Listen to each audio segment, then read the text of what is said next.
The dress was still damp when Calla May pulled it from the creaked stones, holding it up against the golden morning like a prayer. It clung limp and heavy in her hands, pale blue, sun-faded into ash gray, with lace gone stiff from too many washings.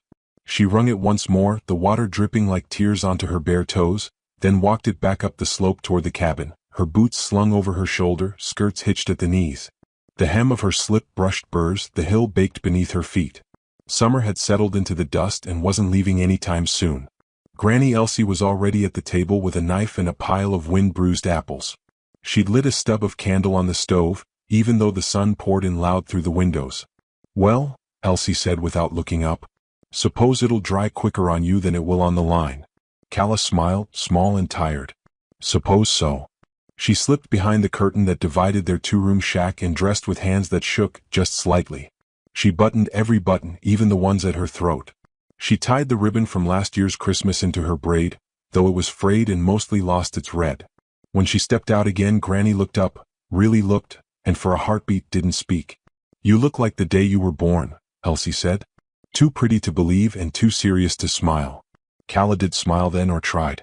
"Can't be pretty in a dress that smells like creek rock." Elsie shook her head and wiped her hands. "I saved you something." She crossed to the stove, opened the flour tin, and brought out a tiny box. It was wrapped in old newspaper and tied with a string that had once held garden beans to their stakes. Calla took it gently like it might break. Inside were 7 candles, all nubs. Some were purple, some ivory, one pink, all warped from heat and years of being forgotten. Still, they smelled faintly of beeswax and cinnamon. "I thought maybe we'd put 'em in a pie later. If the crust don't fall in," Elsie said, watching her. 19 ain't nothing to sneeze at." Calla traced a finger over the stubby candles, her throat closing. "You didn't have to." "I know," Elsie said. "But I wanted to." Outside, a hawk called sharp over the canyon. Below, the town of Perdition Ridge yawned awake in plumes of smoke and the ringing of iron on anvils. Calla wrapped the candles in her kerchief and tucked them into her pocket. "I'll be back by supper." "Don't let him ruin you," Granny murmured as she stepped out the door. "They'll try, same as they always have." Calla walked the 2 miles to town, past thorn thickets and empty ranch posts, the dry wind combing her ribbon loose. She didn't hurry. She didn't dare. The saloon was already open, which meant the bakery was closed. Town ran on gossip and whiskey here, not bread and grace. As she passed the dry goods store, Millie June Granger and her girls came laughing down the boardwalk, arms looped together like braided vines. "Well, if it ain't Calla Creek Rag," Millie June called out. The others tittered. One pretended to pinch her nose. "You rinsed that dress in the horse trough again?" Calla kept walking. She always did. But her face burned so hot, she feared the ribbon might scorch off her hair. She ducked her head and turned into the alley behind the telegraph office, where the shadows were cooler and the whispers faded. That's where she first saw him. He was sitting on the edge of a wagon bed, coat folded beside him, a silver flask unopened at his boot. Broad-shouldered, dusty and still. His face was half hidden beneath the brim of his hat, but there was no slump to him, no drink stink, no lazy lean like most of the men who haunted these alleys. He looked up when he heard her.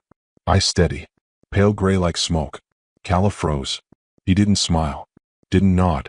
Just looked. She started, then stopped. What had she meant to say?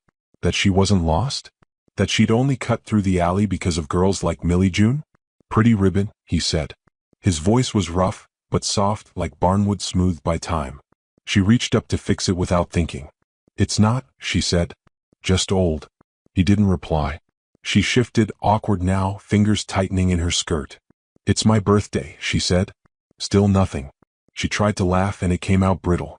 "I know it don't matter, just, I guess I say it out loud so it don't pass like a ghost." A breeze stirred the dust. He watched her the way some men watched a storm, cautious, curious, unsure if it'd break or pass. She cleared her throat. "You can come to my birthday if you want. It's not a party or anything. Just pie. Granny's making it." The words were out before she could stop them. He blinked once. Then slowly, like a stone deciding to move, he nodded. She didn't wait to see if he meant it. By noon the town had swallowed the story whole. Calla Wilburn, poor as ditch water, had invited a drifter to her birthday. Some said he was a killer. Some said he was a squatter. Some said worse. Deputy Lem was the loudest. "She must be awful lonesome to drag strange men to her pie table," he hooted in the saloon. "Hope she knows what she's bitten off." Calla didn't hear it directly, but she felt it. In the turned shoulders, the muffled laughs, the eyes that watched her like she was a broken bottle rolling downhill. Back at the cabin, she helped Granny peel the rest of the apples. Her hands worked fast, almost too fast. She was trying to outrun the heat in her cheeks. "He said anything?" Elsie asked casually. "Didn't say much." "That's good." They didn't speak more of it. The pie went into the firebox, and Calla set the table with a tin fork, a china plate with a chip in the edge, and the 7 little candles, all crooked now in the cooling crust. When dusk fell, she sat on the porch steps with her chin on her knees, watching the sun bleed out behind the hills. The pie waited inside. So did Granny. The candles hadn't been lit. The ribbon had come undone again. It fluttered at her shoulder like it wanted to be free. She whispered to it, "Told you. He ain't coming." The last light was fading when she saw movement at the bend in the trail. Just a figure at first. Then the outline of a hat. Then the unmistakable stillness of him even while he walked. She stood slowly, not daring to breathe. Her heart beat hard enough to echo in her throat. He reached the gate. Didn't open it. Just leaned against the post and held something out. A wildflower. Yellow, a little crushed. "Didn't have time to wrap it," he said like it was a joke, though his face didn't laugh. She stepped forward and took it. "Bo," he said simply. "Calla." They didn't shake hands. He stepped inside the fence and she led him toward the porch. Granny was already lighting the candles. The pie flickered with soft, trembling light. Bo looked at it, then at Calla, and said nothing. Calla sat, folded her hands, and whispered, "Make a wish." "I already did." Her eyes flicked to his, startled, but he looked away. The flames danced in the twilight, casting them all in gold. From far off in town, the laughter of Millie June reached the hills like an echo too late to matter. Bo lifted his fork. Calla smiled. But in her pocket, the ribbon had slipped free. She reached for it, and pulled with it a folded scrap of paper. It hadn't been there before. Inside, in scrawled, slanted ink, was a single line. "He's not what he seems. Ask the sheriff." She looked up sharply. Bo was watching her again. "So, come." But something in his eyes had shifted. And the last candle flickered out. The pie had already cooled by the time Bo wiped his boots on the doormat and stepped inside. He didn't make a sound, not even when the old floorboard by the hearth groaned beneath him. Just took off his hat, dusted it lightly against his thigh, and nodded to Granny Elsie like they'd known each other in another life and had just now remembered. Calla poured 2 cups of chicory. She was careful not to spill a drop. Bo sat at the far end of the table, back straight, hands folded. He didn't reach for the fork. Didn't look at the pie. Just sat, watching the candle stubs melt down like they were measuring something other than time. "Well, stranger," Granny said, easing herself down into her chair, "ain't every man who shows up for a poor girl's birthday with a flower in his hand and silence in his mouth." Bo offered the smallest shrug.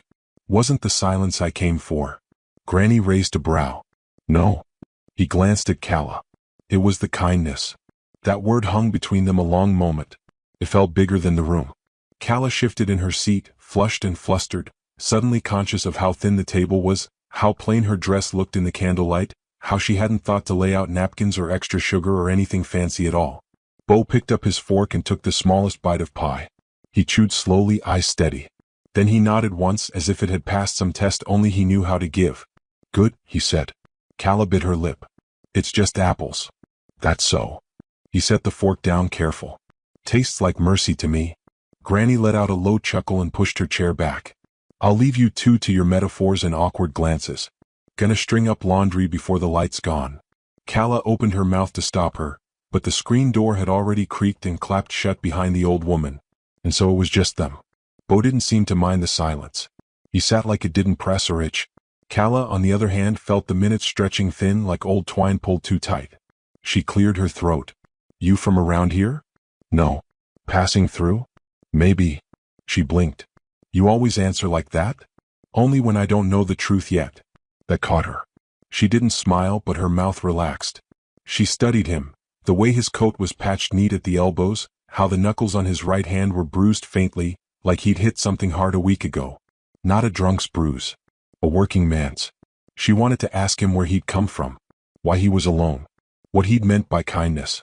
But all that felt too big to ask over pie. So she said, "I used to be someone who wanted the whole town to come for cake. Now I just want peace and quiet." He looked around the tiny kitchen. The single pan on the stove. The chipped cup. her hands still dusted with flour. "You got quiet," he said. "Peace might take longer." She stared at him. "You some kind of preacher?" He smirked faintly. "Not even close." Outside, Granny hummed low while pinning shirts. A soft wind slipped through the cracked window, tugging at the flame on the table. It danced but didn't go out. Bo set his fork down, finished. He didn't ask for seconds. "I can wash the dishes," he said. Calla stood too quickly. "You don't have to." "I didn't ask if I had to." She didn't argue. They moved around each other in the cramped space like people who had shared a home in another lifetime, careful, quiet, occasionally brushing fingers and pretending not to notice. The sun slipped behind the ridge. Shadows rose across the floor like spilled ink. As Bo dried the last cup, he glanced through the window. "Your fence is leanin' bad on the west side. Storm will knock it flat." Calla sighed. "Ain't had time to fix it. I could come back tomorrow. If you don't mind." She hesitated. "Why?" He met her gaze evenly. "'Cause I don't mind." She opened her mouth, closed it. He stepped back, took his hat in both hands. "I'll be back after sunup." Then he was gone just like that. No handshake. No promise. Just the certainty of someone who knew how to follow through. That night, Calla lit every candle stub and let them burn to nothing while she sat on the porch and watched the stars appear one by one. In town, Millie June Granger was already busy turning kindness into scandal. By morning, the rumors had twisted like dry vines. Calla Wilburn had let a man into her home. Alone. But on her birthday. By midday they said she'd begged him to stay the night. By evening she was the creek girl who'd finally traded pie for pride. Deputy Lem leaned against the water trough outside the saloon and drawled loud enough for all to hear, "Guess even ghosts get hungry sometimes. What you suppose she's feedin' him now?" Laughter followed like dust behind a cart. Calla heard none of it directly, but she saw the glances. The subtle turns of heads. The way the baker's wife, who once smiled at her, now closed the door early when she came near. She bought flour and apples anyway. Then walked the long road home with her chin high and her heart heavy. Bo was already at the fence when she arrived. He had a hammer in one hand, nails between his lips, and sleeves rolled to the elbow. Sweat darkened his collar. His coat was slung over the gate. "You came back," she said, surprised. He didn't look at her. Just said, "Told you I would." She brought water. He didn't thank her. Just drank, nodded, and kept working. All afternoon they worked side by side, her holding beams steady while he hammered, him pointing to spots with a look, not a word. When the fence was straight again and the sun low, he finally spoke. "You hear what they're saying?" Calla kept her gaze on the post she was tying. "Don't need to. I already know." "You care?" She finished the knot before answering. "I care that they say it. I care more that it might make Granny worry." Bo nodded slowly. "Then let him talk. We'll give him nothing true to say." She looked up sharply. "Is that what you do? Stay silent, till they forget?" He didn't answer. She straightened, dusted off her hands. "You don't have to keep showing up, Bo. I didn't ask for a savior. I ain't one." "Then what are you?" His eyes held hers a long beat. "A man who owes the world some quiet work." It wasn't the answer she expected, but it settled something in her. They shared a meal of cornbread and beans that night. Granny Elsie said little, but her eyes moved between them like someone measuring weather. After supper, Bo stood at the door. "I'll come back tomorrow. That roof looks ready to fall in." Calla hesitated. "You don't owe us anything." "I know. You're not," she stopped herself.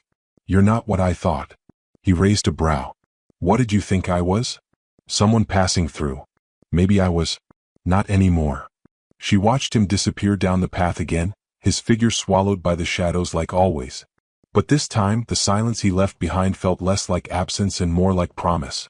That night, she dreamed of a man building a house out of apology. No wood. No nails. Just gestures.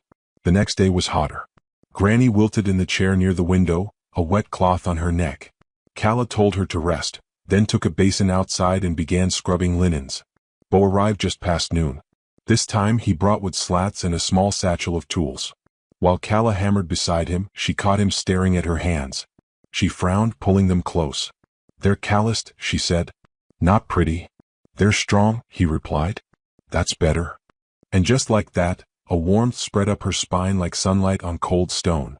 By evening, a patch of roof was whole again. Bo wiped his brow, eyes scanning the horizon like he was waiting for something.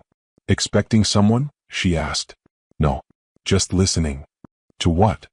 He looked toward the setting sun. Sometimes the world says what it needs without sound.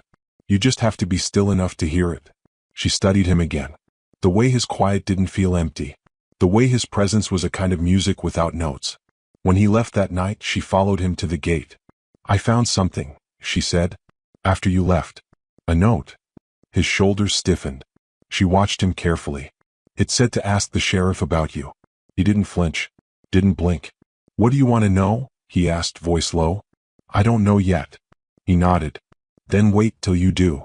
And with that he turned and walked into the dusk. No backward glance. But Calla stood at the gate long after, wind catching her skirt, heart thrumming like thunder on the rim of a dry sky. The dry season had teeth now. It bit into the wood, the crops, the skin of every soul who hadn't run west or married rich. Dust clung to Calla's lashes like a second set of thoughts, scratchy and uninvited.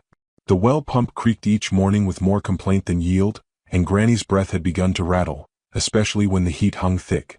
By midweek, Calla had grown tired of pretending not to notice the pale blue in her grandmother's lips or how the old woman folded laundry slower than ever, like she was moving through water. You need rest, Calla said that morning, but Elsie only shook her head. I'll rest in the ground, girl. Today I'm still breathing, and that means the chores don't wait. But later, when Calla returned from gathering eggs, she found her grandmother slumped on the porch, hand over her chest, a string of drool trailing down her chin like a secret escaping. She screamed. The chickens scattered. The basin fell. By the time she made it to town, her legs were burning and her lungs were fire. She burst into the apothecary's with sweat down her back and dirt up to her knees. Mr. Penrose blinked slowly behind his glass counter like she'd interrupted a prayer. She's coughing blood, Calla gasped. Skin's gone pale and she won't eat. Please. Penrose sighed, not unkindly but tired. Medicine's gotten dear, Miss Wilburn. I have some coin. Not enough. I'll pay in eggs or laundry or firewood. I'm sorry. It was then she realized she still held her grandmother's handkerchief, crumpled and stained. She pressed it to the counter like it could mean something. It didn't. Behind her, a shadow moved. She turned just as Beau laid $2 silver between her hands and the wood. He didn't look at her. Just nodded to Penrose. That cover it? Penrose blinked. More than. Beau reached out and gently took the handkerchief from her trembling fingers. Folded it. Handed it back like it was sacred. Come on, he said. Let's get back. Calla didn't speak the whole walk home. Neither did he. Granny's fever broke by dusk. The herbs stank of vinegar and mold, but she swallowed them down like gospel. Calla stayed up through the night, wiping her brow, singing old hymns she barely remembered. Beau came by twice more that week. He didn't ask how Granny was. Just fixed the porch steps, chopped wood, and patched the cellar's broken hinge. Sometimes they spoke. Most times they didn't. But the air between them thickened, less like silence and more like something being said slowly beneath the words. One morning, Calla came outside to find a new beam nailed above the doorframe. Carved in rough, plain letters, Wilburn. It wasn't fancy, but it stood tall. Beau was sawing planks for the roof when she found him. You do that? He nodded. You could have asked. You wouldn't have let me. She leaned against the post, folding her arms. Why do you keep doing things you don't have to do? He paused, saw still in hand. Because no one ever did them for me. The wind lifted her hair then, and for a moment she saw him not as quiet or strange or strong, but as someone whose life had left empty spaces that never quite healed. She looked away. I don't need rescuing. I know. But I might need help. He smiled at that. Small. Real. Then you're already braver than most. On Sunday, Calla made cornbread and fried what little salt pork they had left. Granny was stronger now, enough to braid her hair and sit upright, watching Beau and Calla work in the yard. When the sheriff rode up, Calla's breath caught. Sheriff Hank Doyle was a broad man, sun-browned and stone-voiced, with a limp from a fall off a stagecoach 3 winters back. He wasn't cruel, but he had a way of filling space with his presence, like thunder before a storm. Beau, he said, tipping his hat. Beau stood straighter. Sheriff. Calla looked between them. You got a moment? Doyle asked. Beau nodded and followed him to the edge of the fence, voices dropping. Calla strained to hear but only caught fragments. Not yet. She doesn't know. Not sure I should. When Beau returned he looked heavier. Not tired, just burdened. Calla waited until evening, when the light made long shadows of the trees and Granny had fallen asleep on the porch rocker. Who are you? She asked. He didn't pretend to misunderstand. Someone trying to earn his name back. She tilted her head. You lose it. Didn't feel like mine after my father died. Folks only saw the land, the gold, the name. So you left. He nodded. And now you're back. Trying to see if someone could want me without knowing all that. She studied him. Did you think that someone might be me? Bo didn't speak, but the silence was answer enough. 2 days later, Millie June showed up. She stood at the edge of their yard, skirts too fine for the dust, holding a basket full of peaches that looked too perfect to be real. I heard your granny was ill, she said sweetly. Thought I'd bring something. Calla didn't move. You never brought anything before. Millie June shrugged. I didn't know you before. Bo stepped out of the barn just then, shirt clinging to his chest, hands dirty. Millie June's eyes flicked to him. You still hosting the quiet type then? He's helping. I'll bet. Calla took a step forward, voice tight. What do you want? Millie June dropped the smile. You think just because he's here now the town's gonna forget who you are? You're still just the creek girl with threadbare shoes. I'm not asking the town for anything. No, she said, turning. But he might be. She left the peaches. Calla didn't touch them. Later, when she told Bo, he didn't answer. Just stared at the fruit like it had grown teeth. That night, Calla found herself outside, hands in the basin, scrubbing the same shirt twice. Her thoughts wouldn't still. Bo came to stand beside her, hands in his pockets. She's right, you know, Calla said quietly. They won't forget. Doesn't matter if you build 10 houses or fix every fence. I don't care what they think. But I do. He looked at her then, long and careful. You care what I think? She hesitated. Maybe. His voice dropped low.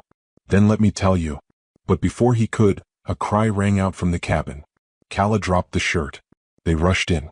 Granny was trembling in her bed, face pale, hand clutching her chest. Her breath came in shallow gasps. Bo lifted her without a word and carried her to the rocker by the open window. Calla knelt beside her, tears spilling. Don't leave, she whispered. Not yet. Please. Elsie opened her eyes, thin and distant. You look like your mama when she begged me not to die. I'm not ready.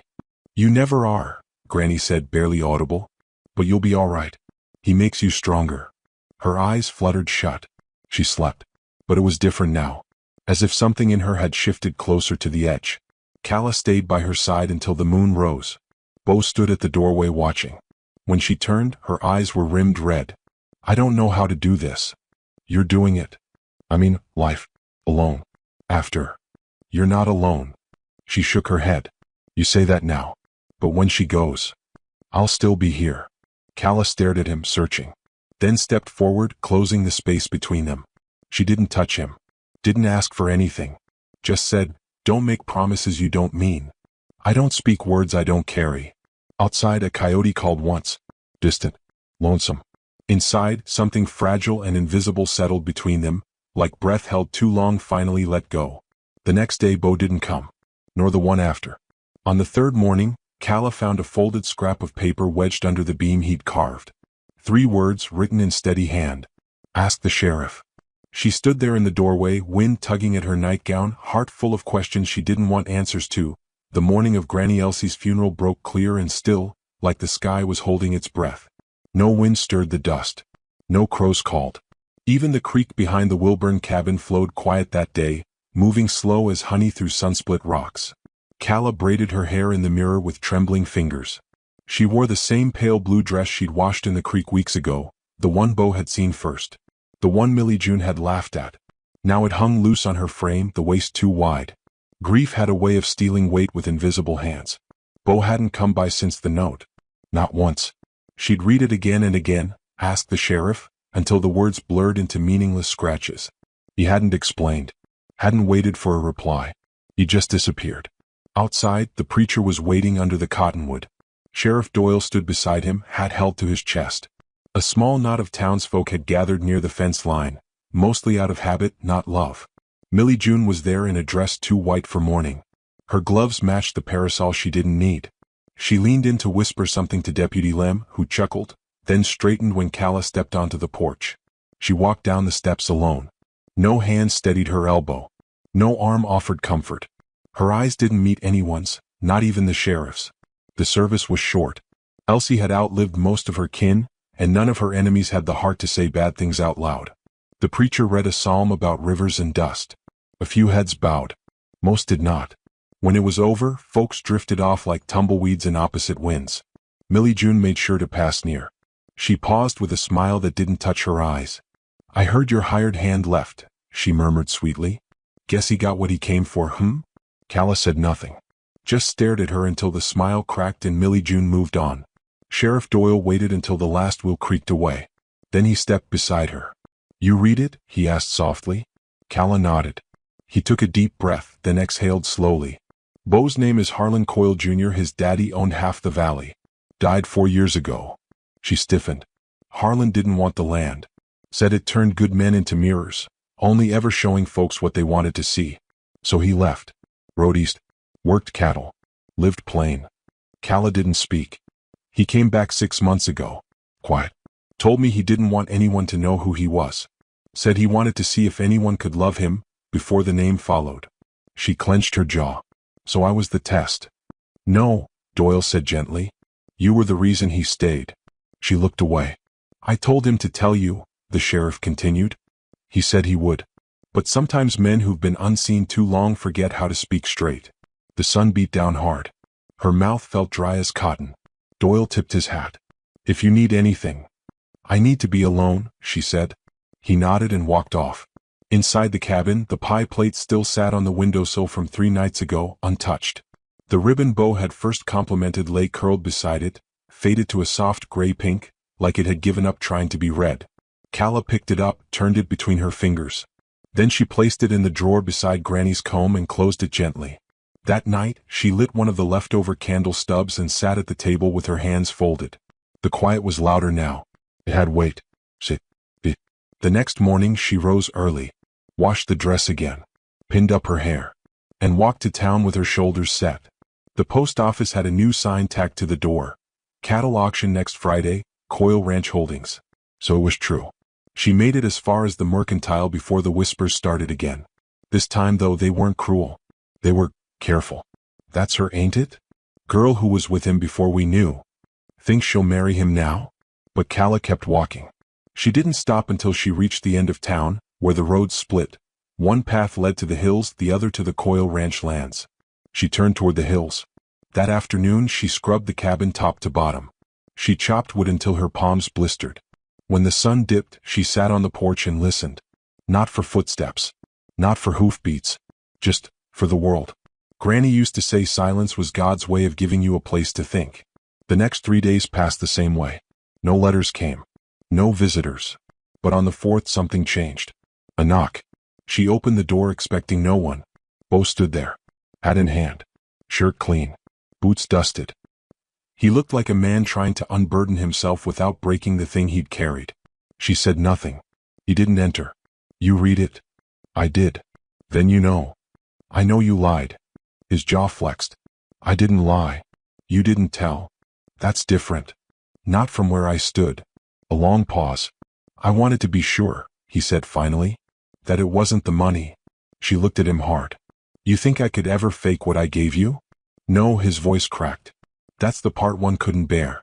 That maybe I'd ruin something true just by being who I am." The porch was quiet except for the creak of a windmill turning slow behind the barn. "I didn't need your name," she said. "I needed your truth. I'm trying to learn how to give it." "Too late." He looked up. Hope flickered behind the hurt. "I don't know. Is it?" She stepped back, letting the door swing wide. He crossed the threshold slow, like entering church. She poured water. He drank. They didn't sit. Finally he spoke. "I built something." She frowned. He reached into his coat and pulled out a small folded paper. Unwrapped it like it held breath. Inside was a deed. 1 acre. West of the ridge. His name. Her name. "I carved your initials into the beam. Took me a week to get them right." She stared at the paper. Then at him. He swallowed. "I didn't want to be a man who bought you anything. I wanted to build something with you. And you thought I wouldn't want it if I knew? I thought I'd lose you if I didn't prove I wasn't just another rich man in town." Her throat closed. She blinked fast. Then handed the paper back. "I don't want land." His face fell. "I want us on land."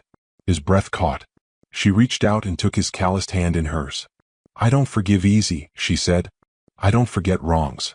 But I know a thing worth fixing when I see it. Outside the wind shifted. The sky turned gold. And behind them, Granny's rocker moved once, like memory stirred. But just before he leaned in, before anything could be sealed, a voice called from the path. Riders comin'. From the Coyle Ranch. They turned. Dust rose in the distance. For men. Hard riding. Bo's jaw tightened. What is it? She asked. He didn't answer. But she saw it in his face. The past wasn't finished with him yet.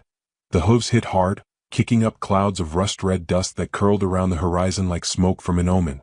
Calla stood barefoot in the doorway, apron still on, watching as the four riders drew closer. Familiar shapes outlined by sun and heat, but their posture told her what their names didn't. They came for him. Bo stepped down from the porch with quiet finality, the kind that didn't beg for protection or pity. His jaw was set like stone. He didn't reach for a weapon. Didn't run. Just squared his shoulders and stood in the road, waiting like he always had, for the world to catch up and demand its reckoning. The men dismounted. One of them, older with a scar running across his temple like a crack in old porcelain, stepped forward. You ran long enough, Harlan, the man said. Pa's gone. But the will's clear. I never asked for the land, Bo replied. And I'm not coming back to run it. You think we're here about cows? Another laughed. You disappeared, left us digging post holes while you played poor man Prince out here in a shack. This has nothing to do with her, Bo said, nodding back toward Calla. But the youngest of the four stepped forward and spat. You embarrassed us. Made fools of the family name. That name embarrassed itself. Then fix it, the eldest snapped. Come home. Make it right. Calla had heard enough. She stepped off the porch, fists at her sides, hair undone from the wind. He already did, she said. Four heads turned. Bo's eyes widened slightly, but he didn't stop her. She walked until she stood beside him, her chin high. He fixed my porch, my fence, my roof. He carried my grandmother when her legs gave out. He paid for her medicine. And he sat beside me the night she died without asking for anything. The youngest sneered. You think kindness makes him worthy? No, she said. But running toward pain when you could have run away does. A long, hot silence followed. Even the wind stilled. Finally, the eldest stepped back. We'll send word. There's papers to sign and cattle that need sorting. Send what you like, Bo said, voice calm. I'm not leaving. The men mounted without another word and turned back toward the trail, trailing insult with every hoofbeat. When the dust settled, Bo exhaled like he'd been holding his breath for years. Calla reached out, took his hand. That was your family? That was a part of me I buried, he said. They came digging. You gonna dig it back up? Not unless it's to build something better. She nodded slowly. Then let's build. That evening, the town glowed gold in the distance. The auction banners fluttered. People whispered that Harlan Coyle had returned, but no one saw him in the saloon or at the courthouse. They saw him at the edge of a field, kneeling beside a shovel, carving foundation lines in the earth. Calla brought out the last piece of Granny's birthday pie, saved in a tin. The crust had softened. The filling had darkened. But it still tasted like hope. She placed the tin between them and lit a single stub of candle. Its flame danced in the dusk like a ghost made gentle. Bo looked at it, then at her. You still celebrating? No, she said. I'm remembering. He nodded. I didn't forget the invitation. And I never took it back. They ate in silence. 1 fork. 2 bites. No need for more. And when the candle burned low and the shadows drew close, Bo reached into his coat and handed her a second ribbon. New, deep red, strong. For your hair, he said. She took it like a vow, tied it in place with hands that didn't shake. Then she stood and whispered, Come see the porch. He followed. And there, on the beam just above the rocking chair, she had carved a word beside the name he'd left. Home. Bo stared at it for a long while, then sat beside her as the stars broke open. In the hush that followed, neither of them spoke of land or money or names carved in stone. Only of wood. And roofs. And seeds. And of how a man once lost in his own silence had come back, for cake, and stayed for love.